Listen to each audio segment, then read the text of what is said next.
Gordon. All right, you can go ahead. You give me the go ahead. We're ready for you. You're ready for me. Welcome, welcome, everybody. 1,485, is that right? Do you have it right? Good. That's a pretty good number. Welcome to the meeting. Normally, we begin our meeting in February with Lift Every Voice and Sing. And we are having technical difficulties, but I'm going to send the link to Right, I Susan. can play that right now. You're going to play it right now. Okay. If you're going to play it right now, we'll see what it comes out to be. All right. Here we are. All right.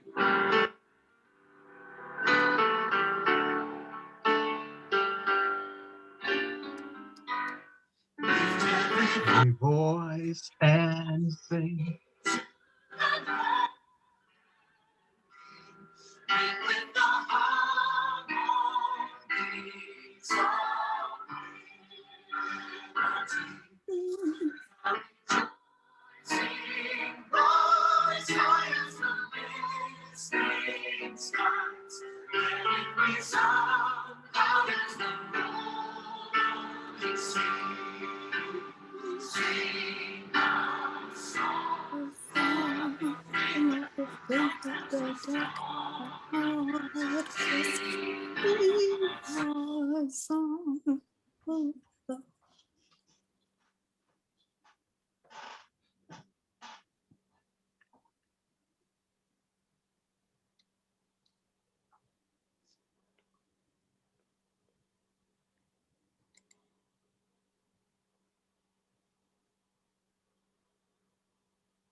Oh, no.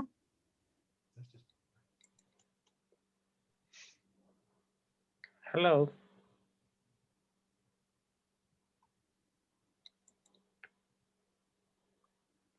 Hey, Gregory, how are you? I'm fine. I'm fine. Okay. Listen. It's difficult. All right, so we had a snippet there of Lift Yeah, Every Voice and Sing. it didn't work out. Okay. Did you all hear it? Some of it. Okay. Some of it. Some of it. It We could sang be a little bit. the Wi-Fi issue. It All didn't work out so well. Greg, you can continue then. I've lost you. I got to get back to you. We hear you. You may You not can hear me, but I can't see anybody.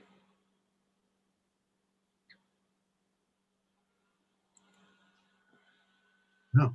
You may have minimized the screen, We but can- everyone sees you on camera, so you can continue to talk until I you can't find. see you guys, but I have lost you.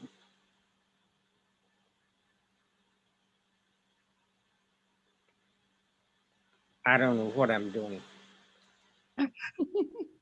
Well, we can see you, Greg, And we so can, and we can hear you, Greg, You and we can, can see Eleanor. Hi, Mrs. Ignore. So you can give Okay. your intro, Greg, and then well, I'll listen, if introduce. you can hear me, I'm going to tell you what I'm going to do. I want to send this link for a rendition of Lift Every Voice and Sing. You see, this link was done by Walden Moore, who is the organist at Trinity Church on the Green. And he did a rendition of Lift Every Voice and Sing, featuring Crystal Williams, a mezzo soprano. It's magnificent. He did it in honor of Eleanor Tignor, who did 18 straight years of African American reading poetry. And I'll ask Susan B. to send it to the membership. It's quite a lovely rendition. And I'm done talking, and I will catch up with you at the end. Princess, introduce our speaker. Thank I you, hope, Greg. I hope he's online. Everyone's online. We all see you. We all heard you, and I hope you can find your way back to us. But anyway, Thank I'm you. glad you're still there. I hope I can find my way back to you. Thank you. Thank you. So I'm going to introduce our speaker. Let me share my screen first so you all can see the agenda. I have lots of things on my desktop, so don't mind that. And then let me just make sure that we are recording. Are we recording? Yes. Okay. So welcome, Dr. Gerald D. Haynes. He is the A. Whitney Griswold Professor of Economics, African American Studies, and Urban Studies at Yale University, where he has taught for 4 decades. Dr. James received his doctorate in economics from the University of Illinois, Champaign-Urbana. He has contributed to economic theory, the James Hellwig Glasson allocation, which I have to read, economic history, branches without roots, genesis of the Black working class in the American South, 1986, and several books and papers on issues of race relations, immigration, and public policy. He has served as the chair of African American Studies at Yale throughout the 1990s and recently during 2019 to 2020. Professor James directed the National Research Council's major study of the status of Black Americans, Blacks in American Society in 1989. He has testified before federal and state congressional committees, the U.S. Civil Rights Commission, and his research has been cited by Supreme Courts in the United States of Europe. Very impressive. We are honored to have you here. Happy to be here. So I'm gonna stop sharing and then I'll give you the spotlight. Okay, so going to be brief and hopefully succinct. Typically, talks during Black History Month take one of two forms, either a celebratory discussion of some African American first to achieve something or some important positive event in the long fight for civil rights. But I think on this occasion, the extraordinary political events of the past several months, producing an attempted overthrow of a national US election and culminating in a violent insurrection to stop a constitutionally mandated certification of that legitimate election, as well as ongoing, barely concealed legislative efforts to renew voter suppression throughout several states, warrant a more serious tone that uses the past to illuminate the current historical moment. Now, what these things have in common are their important links to a 150-year history of Black voter suppression, essentially tied to what has during the past few years shown itself to be the reemergence of a segment of our population still committed to ideals of white supremacy. A segment reduced in size from decades past, but likely larger than most of us thought, and harboring grievances deep enough for them to abandon rationality in order to cling to fantastical descriptions of reality that feed those grievances. Now, coincidentally, today, February 26th, marks the 164th anniversary of the birth of an obscure African American named James E. O'Hara, who was born a free man on February 26, 1857, in New York City, to an Irish American father and West Indian mother. O'Hara, who migrated to North Carolina during the post-Civil War period, was among the many Black Republican carpetbaggers who entered politics during the Reconstruction era.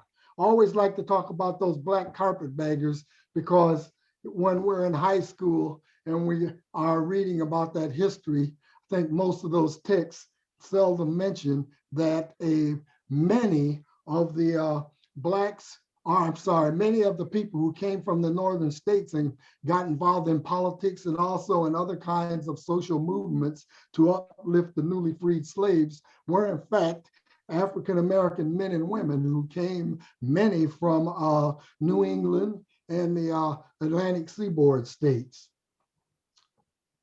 Now, O'Hara attended Howard University in Washington, D.C., like our current Vice President Kamala Harris, and migrated to North Carolina, where he taught school, practiced law, and in 1878 was presumptively elected to Congress until the Democratic registrars in the election invalidated many of his votes and awarded the election to his opponent, a white Democrat.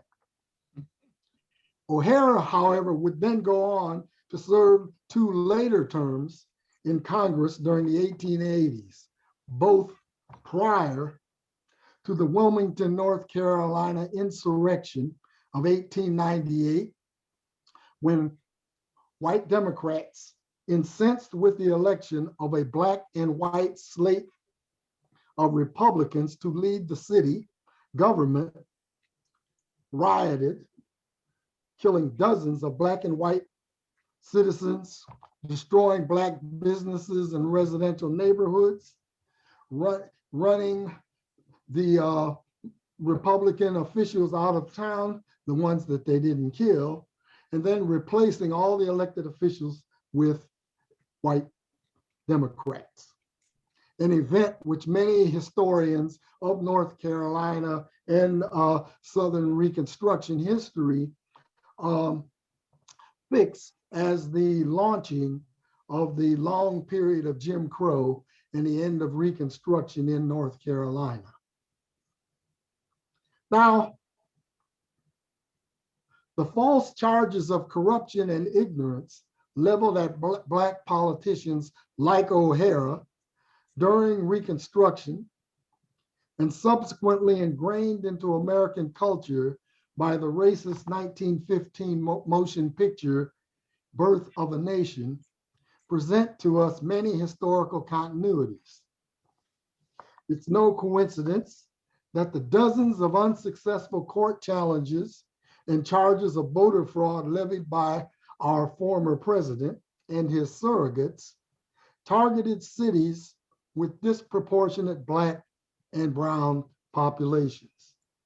Their charges, ridiculous on their face, particularly when we think in terms of the federal government's own Department of Homeland Security and Justice Departments ruling and finding no evidence of voter fraud, or at least no evidence of any significant voter fraud anywhere in the country, shows how ridiculous those charges were. Nonetheless, they resonated well in the minds of voters predisposed to believe people of color are innately corrupt and inferior. We have to live with the realization that those days remain with us, and we have to understand how vigilant we will have to maintain ourselves over the next decade or two, because we can think of this as part of a very incredible backlash occurring with the election of Barack Obama, with the election of many Black, brown, and Asian elected officials throughout the country over the last 20 years or so, and the changing demographic landscape of the United States. These kinds of things, of course, play an important role in supplying people who have grievances with scapegoats. So I focus on these correlations because it's important for us to realize how fragile our constitutional system has been shown to be by the events from November 3rd through January 20. And we probably are still not out of the dark, deep waters at this point. The dependence of our constitutional system on elected officials possessing the moral courage to stand up for espoused principles requires officials who do not value their offices above all else. Last thing I would like to say is simply that we need to thank all those members of the judiciary who withstood the court attacks. And secondly, to remind those who are calling into question things like tenure in colleges and universities across the country, that we may have had very different outcomes in some of those 60-odd court cases if all of those federal and state, federal judges in particular, didn't have lifetime appointments, which of course made them independent of worrying about the Trump base putting them out of office. I'd be welcome to take any questions that you might have. I was told to only talk about 10, 15 minutes. Cute baby.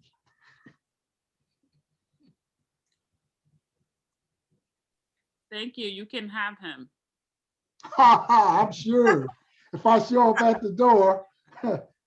I actually have a question, less of a question and more of just gaining your perspective or your stance around Georgia and that whole turnaround to make history after so many years of kind of voter oppression and the systematic breakdown of a whole system that needs to be broken down and completely demolished. But it sounds like we're making progress, but we still have so much work to be done. Yeah, absolutely. But you brought up Georgia, and I was talking about black carpetbaggers. One of the most famous of all the black carpetbaggers, who also happened to be from New York City. So New York supplied a lot of these black carpetbaggers. Was a gentleman by the name of Tunis Campbell, who in fact migrated to Georgia and got himself elected to the Georgia State Legislature and was a real target of the Ku Klux Klan all through the 1970s and 80s in the state of Georgia. Tunis Campbell also is, it turns out people have written about him. He had an autobiography, and he also had published a book on cooking and waiting tables while he was still in New York before the Civil War. I'm told that, I've never read it, but I'm told by some people that it's quite a lively, informative book. And it gives you a great idea of what fairly well-educated Black men were doing in New York City during the 1850s. Yes, we come a long way.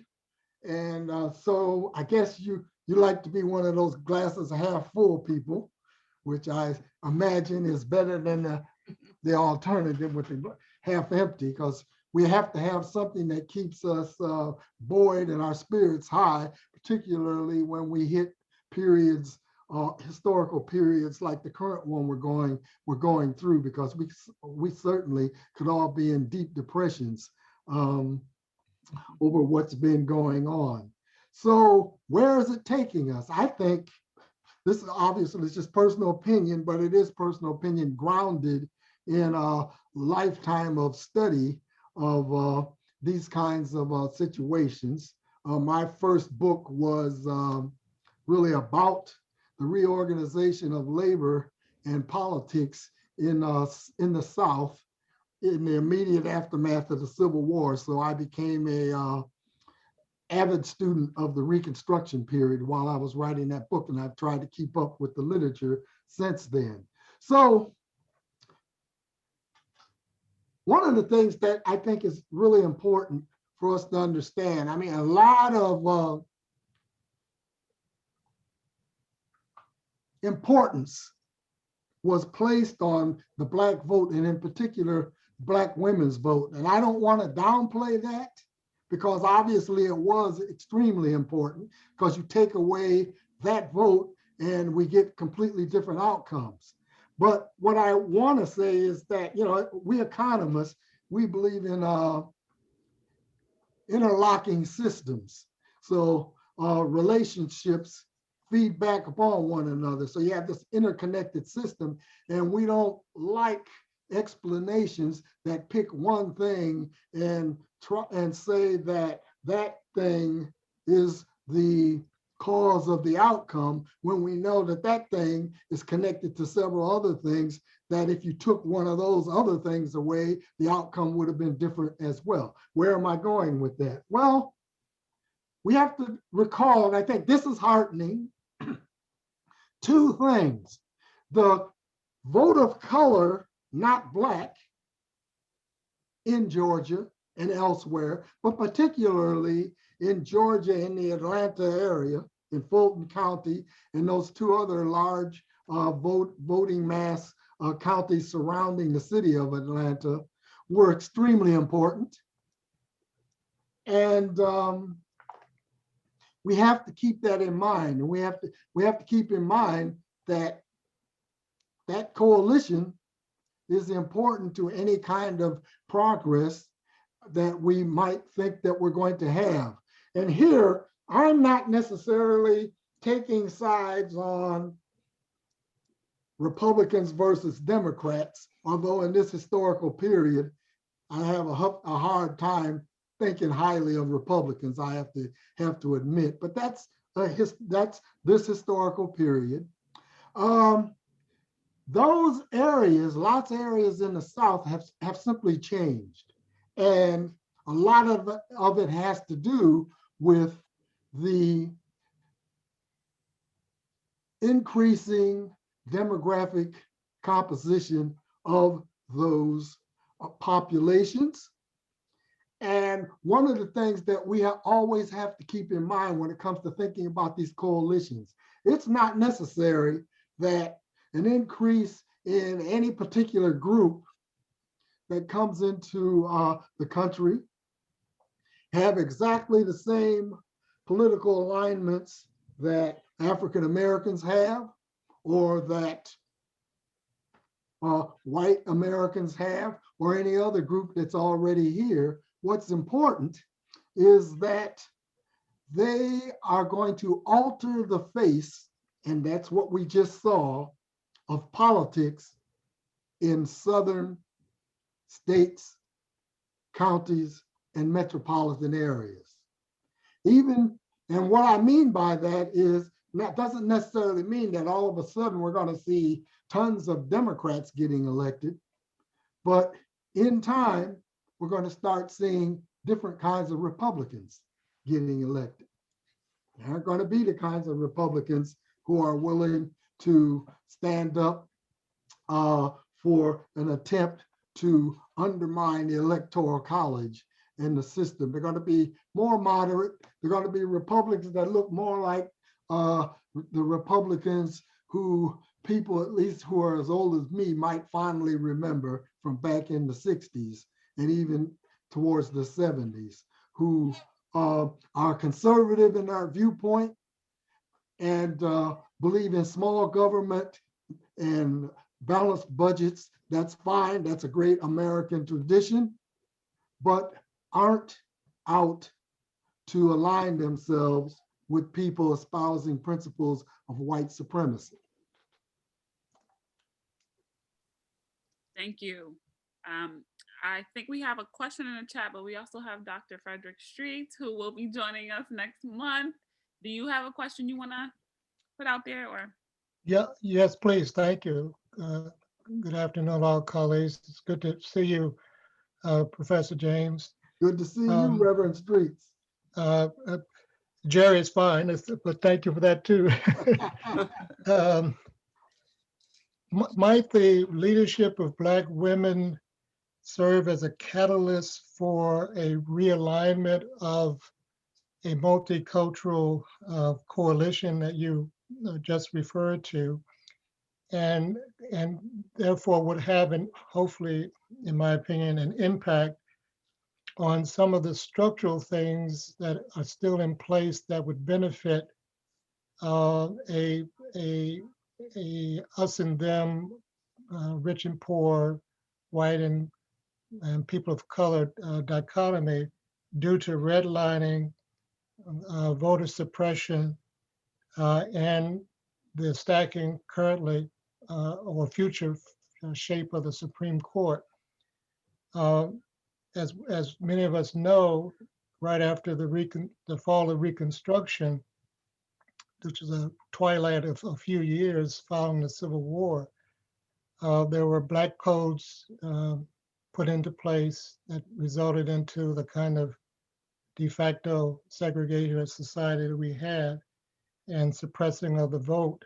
And in fact, we know that only Black men could vote, not women at all, Black or white.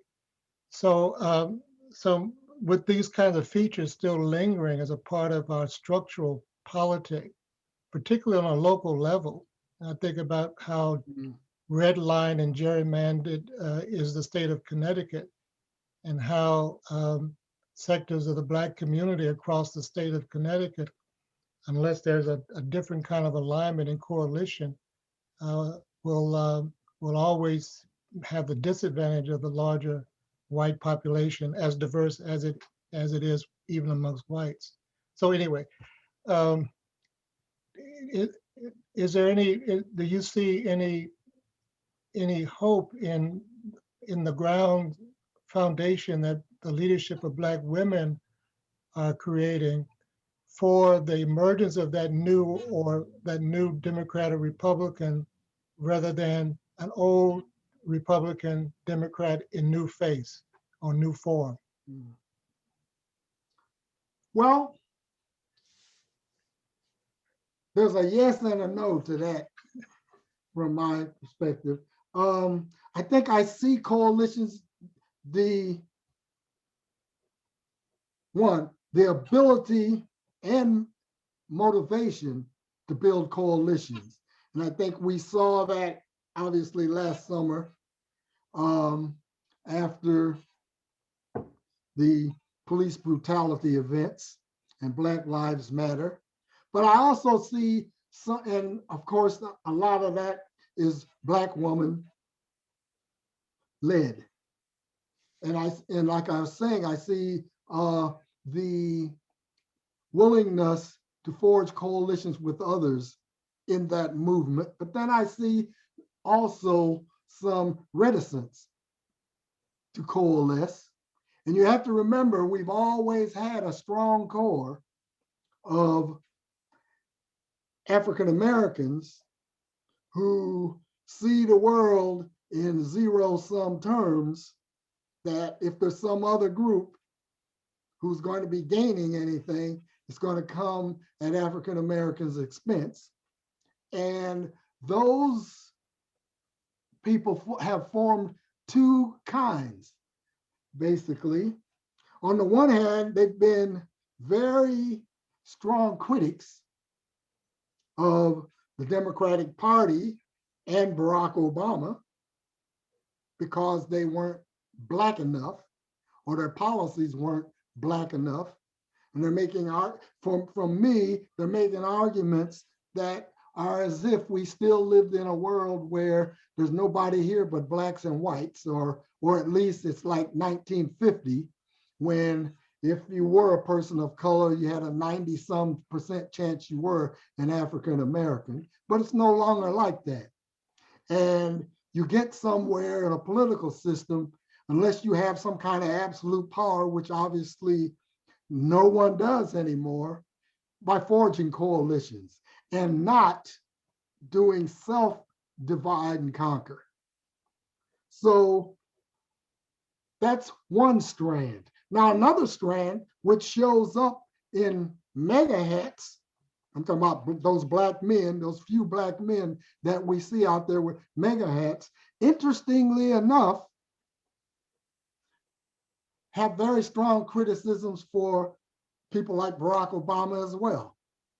Right? And when you start to listen to the kinds of arguments they put forth, I happen to have been in a long Uber ride to an airport about 2 years ago with one of these individuals, a Black gentleman in his early 50s, University of Michigan graduate, who was a strong Donald Trump fan and could not stand Barack Obama. Why? For exactly the reason that I'm talking about. He didn't do enough for Black people.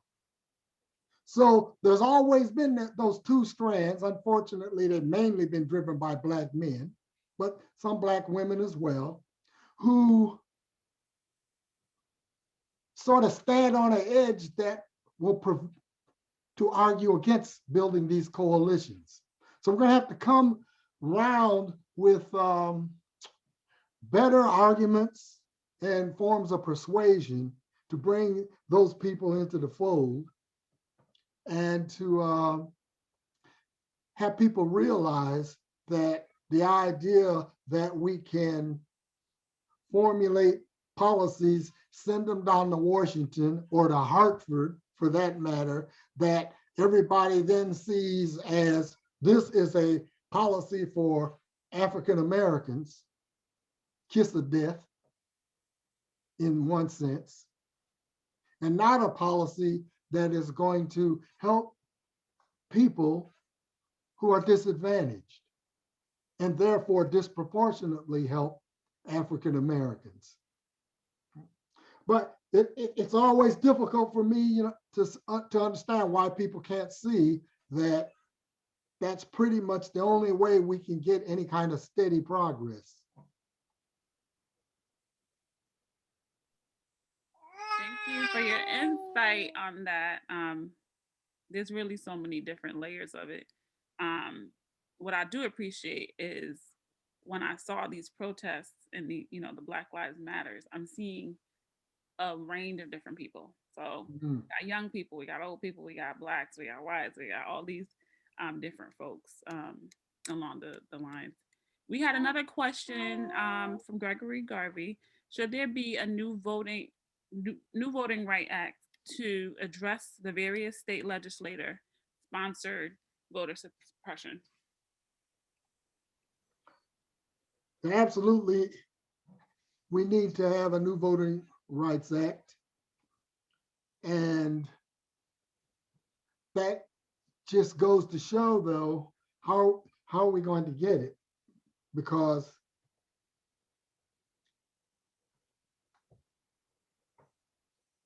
we can't get much through the Senate right now with that 50-50 balance, even though the tiebreaker is there.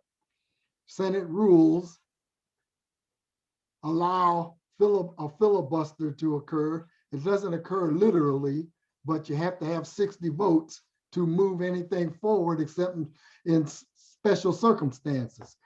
That's what apparently is about to kill that minimum wage bill rider that is in the COVID relief bill, because one of the special circumstances says that you can get around that 60 vote requirement if you are doing what is called budget reconciliation.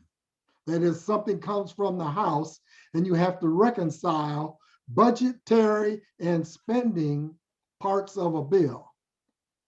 Well, the Senate parliamentarian ruled yesterday that a minimum wage doesn't satisfy that criterion. It's not spending and it's not budgetary. And as a consequence, it's going to require that 60 votes, which means it can't pass. Okay? Unless you may have heard this phrase, the nuclear option in the Senate. And the nuclear option in the Senate essentially means that a majority in the Senate can pass a new Senate rule which gets rid of that 60 vote requirement. But if you do that, it's called the nuclear option because it effectively destroys many of the traditions that the Senate has built up to kind of slow things down and keep things cordial. Now, the second component to that, I guess, would be the Republicans disabused a lot of that back with the Supreme Court nominees of Barack Obama, one. And then two, things aren't cordial anymore anyway. But in effect, to get a Voting Rights Act as things now stand, since a Voting Rights Act obviously is not budgetary and does not involve, and is not a spending bill, would require 60 votes. Not going to happen. So we need to figure out ways how we're going to take control of the Senate. And that gets back to that point that I was making before. I don't really think there's going to be 60 Democrats elected anytime in the next decade or two. Maybe 2 decades, who knows? But certainly not in the next decade. We're not going to see 60 Democrats elected. So what does that mean? If we got to say 55, we'd still need 5 of those other kinds of Republicans that I was talking about several minutes ago. So that turns out to be important. Monica, This is all, of course, assuming they're still called Republicans, because that's all in flux too. I try not to get political these days. Monica had a question about the 15th Amendment and the fact that it's been 150 years and African Americans are still facing challenge. Why do you think that is? And I guess, where do you see that for the future? You say the 15th Amendment? Okay. Yeah. Which gave Black men the right to vote. Well, that's sort of like where I was trying to go with my opening remarks. We face a situation where, I don't know, somewhere between 15 and 20% of the white American population, I mean, without quibbling about it, have white supremacist sentiments. And another 15 to 20% are willing to overlook that to get other things out of elected politicians. So if there is a base of the population that's something like 1 out of 6, 7 to 5 of the white population who feels that way, and they receive any kind of positive reinforcements, which they've been getting over the last 5 years, they're going to emerge and assert themselves. And that's the problem that we've been living with for the last, maybe about a half dozen years or so. So how we overcome that, who knows? But that's where we stand. I don't like to, these are difficult issues to talk about. I teach a class where I talk about education policy, and we do some historical components to that too. And there's 2 5-minute lectures that I have to give. One's at the beginning of the class, and one of them is about to occur next Tuesday. The one at the beginning of the class, we're looking at educational policy, and we've got these racial differences. And I have 120 students sitting out there, and maybe I would imagine maybe about 20 to 25 are African American, and another 20 might be Latinx. And those are the 2 groups when you look at the scoring on test scores and things like that, who are at the bottom. Well, you can't discuss policy without discussing that situation. And I know some of the students are going to be embarrassed. So I have to give a little speech about how we're going to do that. And everyone's going to give respect to everyone, but we're not going to pull any punches. Now, the talk that I have to give Tuesday is in the opposite direction. It's more like what I just was talking about now, because I'm going to be discussing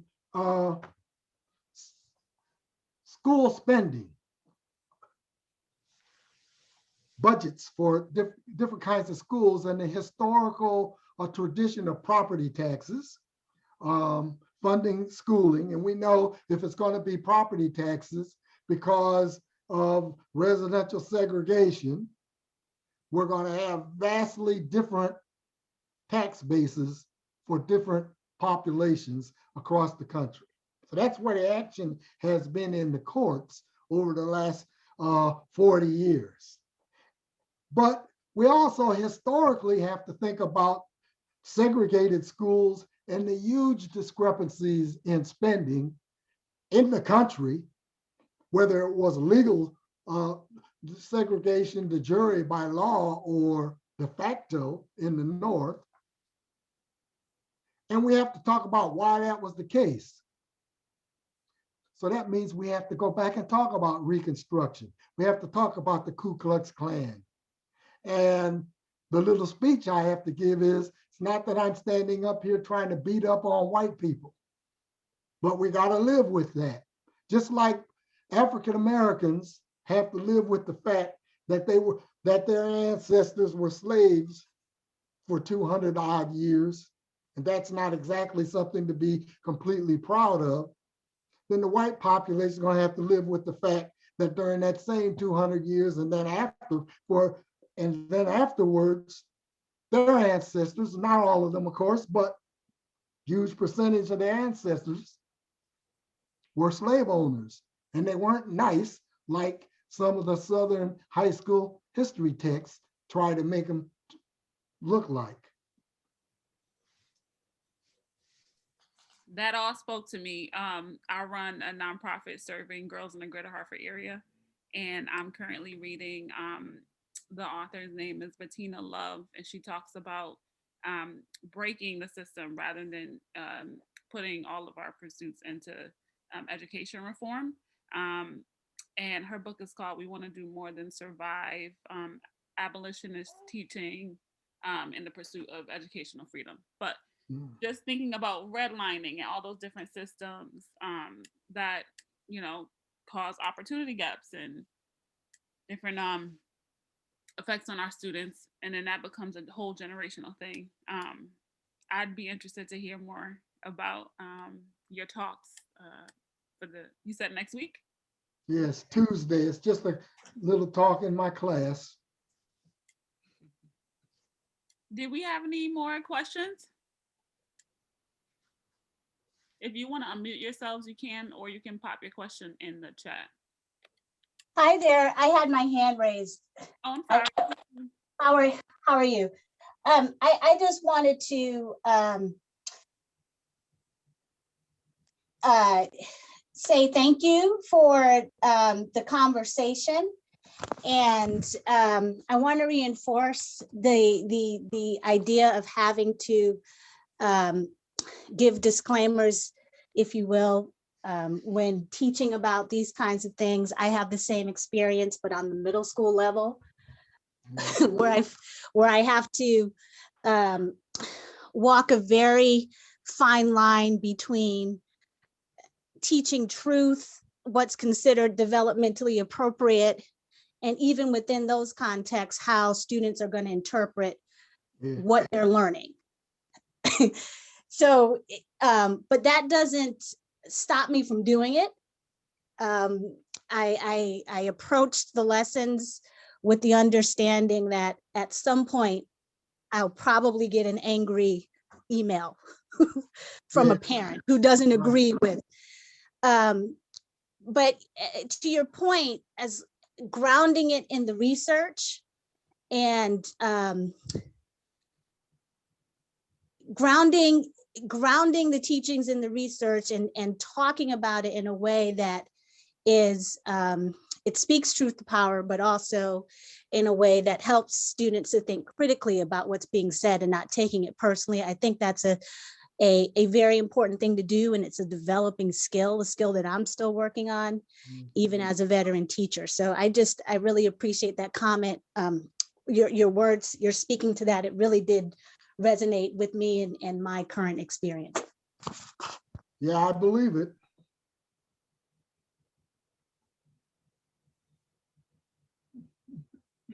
So I'll never forget, I went to the University of,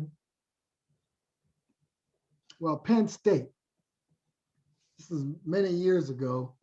And I gave a talk just to someone that had about 3 classes in this talk. And I thought I was giving a fairly benign talk. And I'll never forget, I got back to New Haven, and about 10 days later, maybe, I got this big packet in the mail. And when I opened it up, it was from the professor, the main professor of these 3 classes. And he gave me all the papers that he had asked the students to write. And I would say at least a third of these papers, the students called me a racist. And caused me to try to think about that. Why would these students call me a racist? And the conclusion I came down to, and I think this has been verified in subsequent settings since then, was that effectively people don't like to talk about race, bring up race. And if you bring up race, you know you have to say some negative things. Some things are going to be negative. And embarrassment and shame arise, and people close off. And they go into some form of denial. See, that's one of the problems. The entire white South been in denial for 150 years. and they still are cloaked in that to a large degree. And so in one sense, the nation has not healed from the Civil War and slavery because of that denial. And you can understand it. Of course, it would have been even worse a couple generations ago to think, not me, but someone saying my grandfather owned slaves. And they're saying all these horrible things about slaveholders.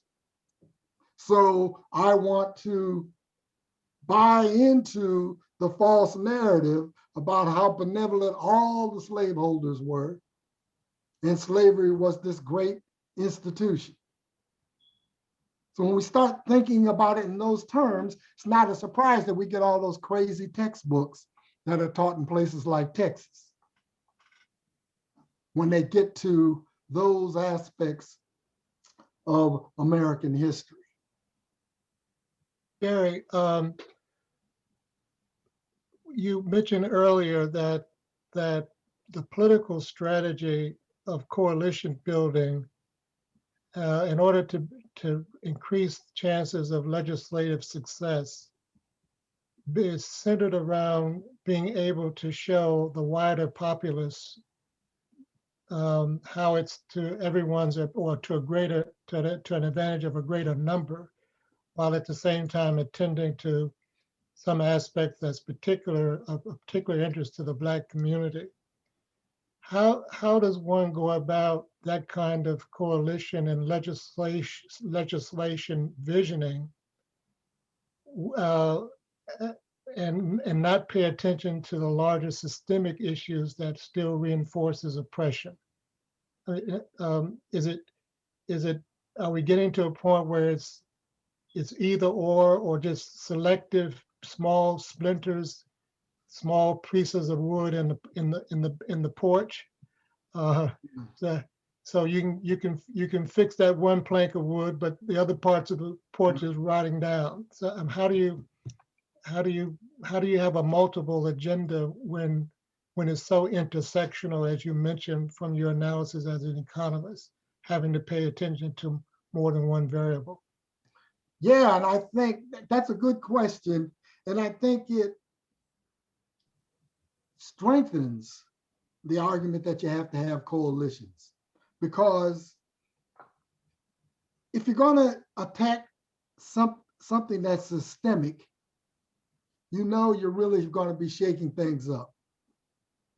So there's just no way you're going to be able to do that politically without a broad coalition of people coming on board. So leadership is going to have to find ways to get together and understand we can't have everything our way. So in one sense, we have a crisis of leadership.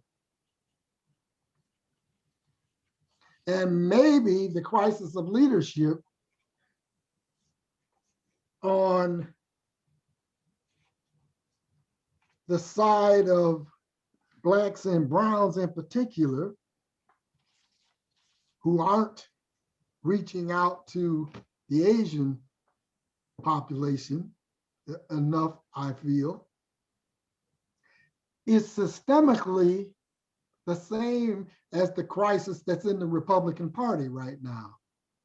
And that's all of these gerrymandered legislative districts, which leads to these polar kinds of candidates.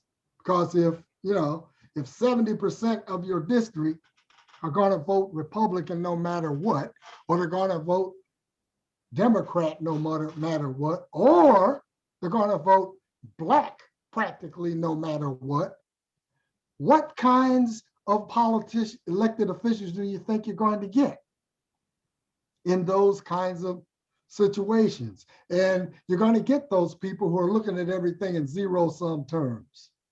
And if they don't, they're going to get ousted because they've got to stand before exactly those two types of individuals that I was talking about earlier, who just want to ram through policies that are going to help Black people, or on some other side, policies that are going to help Latinx people, or policies that are going to stop Black people and Latinx people. So that's a really difficult problem, I think. And for a long time, we spent too much time going along with this gerrymandering so that we could get a majority Black electoral district where we were guaranteed to get 1 or 2 Black people elected to Congress or to the state legislature or the state Senate, right? Whereas we might have been better off if we only had 35% of that district Black and another 20% moderate whites and other people. And we end up not with 2 Black,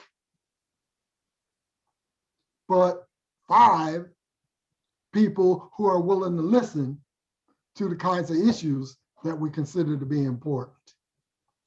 I learned this lesson, I knew this lesson already theoretically, but I really learned it in a trip that I made to Denver about 15 years ago. I went to Denver to do some consulting with the city.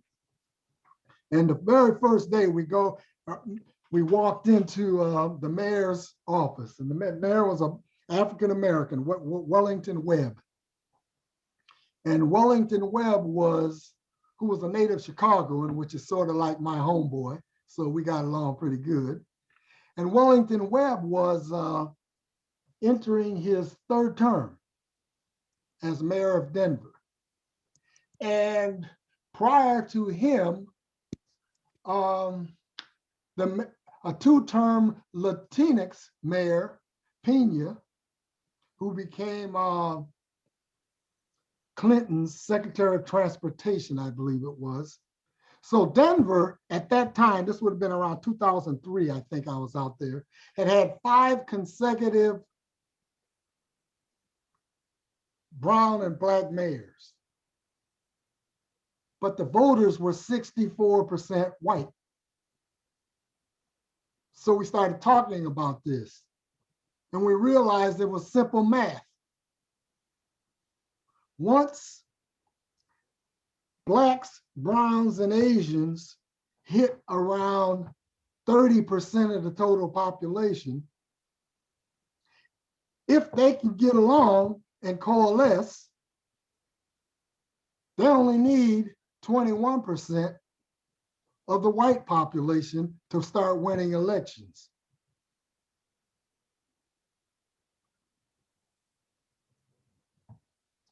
Now, of course, that's what a lot of people are scared of too, if we think about it on the other side. Because effectively, the people who overran Capitol Hill on January 6th, this is basically what those people are saying is they don't want to count votes of people who aren't white.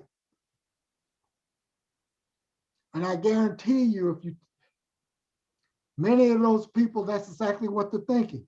Trump won 57% of the white vote, he's president.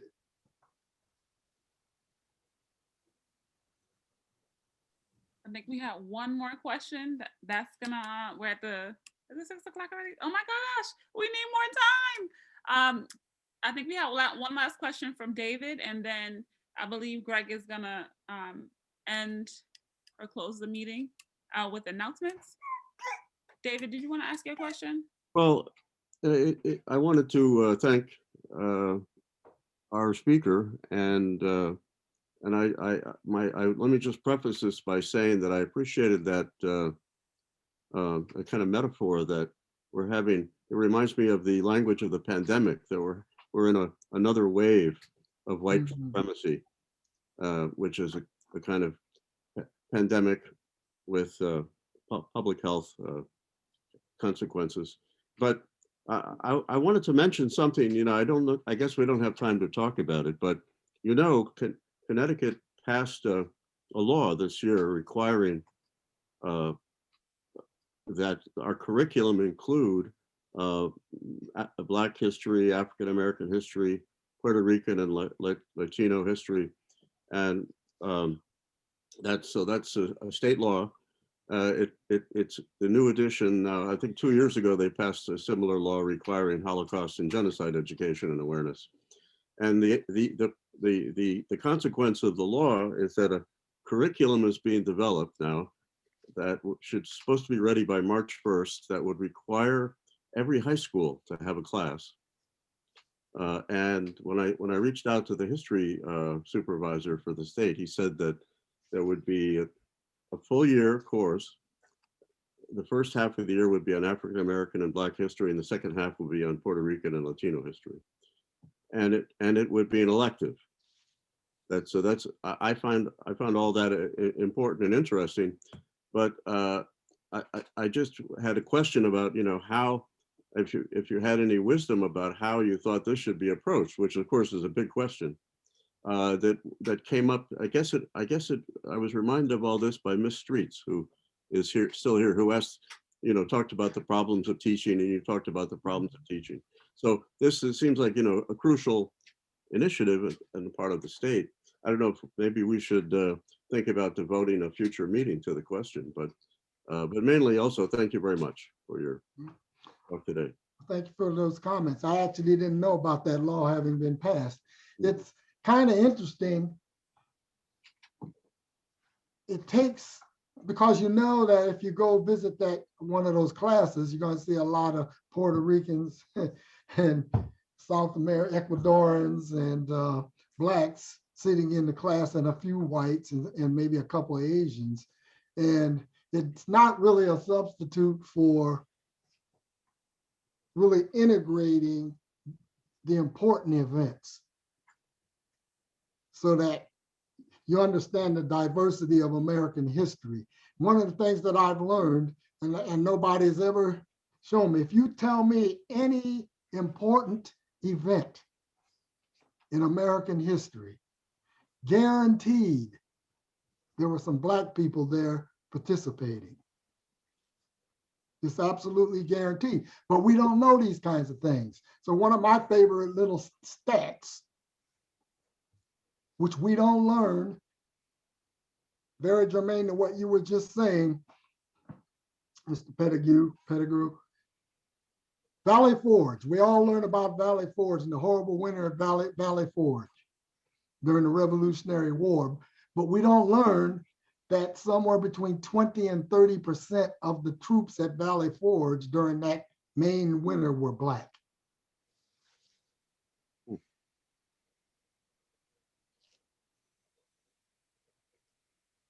See, and if we were to integrate things like that into the textbooks, that will go a long way. I just put a comment in there because I think that that should be offered earlier in a child. It could be child appropriate based on their age, but I don't think they should wait until high school for that to be mandatory as a curriculum offer. But then as an elective, that doesn't mean all of our students are going to get access to it or necessarily choose to take it. That's my 2 cents. So it's 6:06.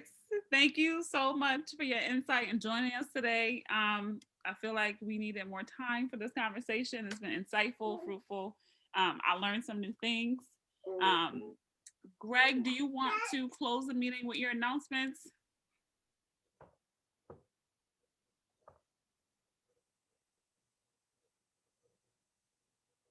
Greg, you're muted. Did you find us? I'm going to unmute. Gerald, thank you for your presentation. Thanks everyone for the good questions. I'll have an opportunity to talk to you more. So I have a few announcements that I have to make. We have a new member, Erica Zuda, a BA in mass communication, master's in journalism. But what's so exciting to me is her job title. She's an executive producer, TV news. Good Morning Connecticut, WTNH TV. I hope we can establish a mutual beneficial relationship. We need her, and I think she needs us. Welcome, Erica, if you're out there online. That's right, wave your hand. Wave your hand. It's a pleasure. Wave your hand. Good. I want to announce also that we have a substantial gift to the Cass, Margot, and Ernest Endowment Fund at Fidelity, given by Dr. and Mrs. John Doe, living on such and such a street in New Haven, Connecticut. I would urge any of our members out there to send in duplicate contributions because our donor felt we were doing such a wonderful job. If any of you feel the same way, please open your checkbooks and send them on to us. I'm sure our treasurer, Nancy, will receive them gratefully. There's more urgent business. One more item that is really urgent. We've got to get new officers for this organization. I'm determined that this will happen by May 21. Yes. And don't look at me, I'm done. I retired once already. See, I can't retire again. I think everyone needs new officers because I'm getting tired of this Zoom thing. And don't say that, Princess. You have done a marvelous job of the Zoom.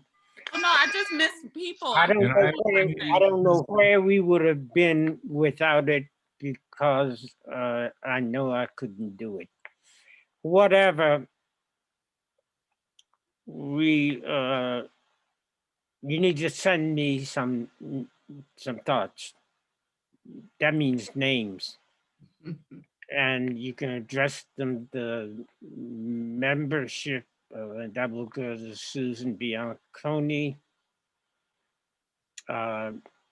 Susan's going to be busy because Monica and Susan are on the subcommittee to figure out appropriate thank you notes to donors who contribute to our organization. A letter isn't enough for me. We need to do more. We've got some big bucks that come into us. And we've got to find a way to say thank you. So the big things you need to do, you need to start thinking about the future of Cass, the leadership of Cass, and put thoughts and comments in writing. To either Susan Bianconi, you can write to me if you know my email address. If you can find it, Susan can give it. Thank you again, Gerald. You will hear from us more in the future. I guarantee it. And to all of you, I have one final comment. If you haven't already, take the vaccine. I've had the vaccine, both doses of the Pfizer vaccine, and I've not grown much uglier than I was before I took the vaccine. So don't be afraid. Get out there and take the vaccine. It won't kill you. It won't make you more ugly or deformed. And to all, I say good night. Thank you. Good night, everyone. Good night, everyone. Stay safe. Good night. Good night. Good night.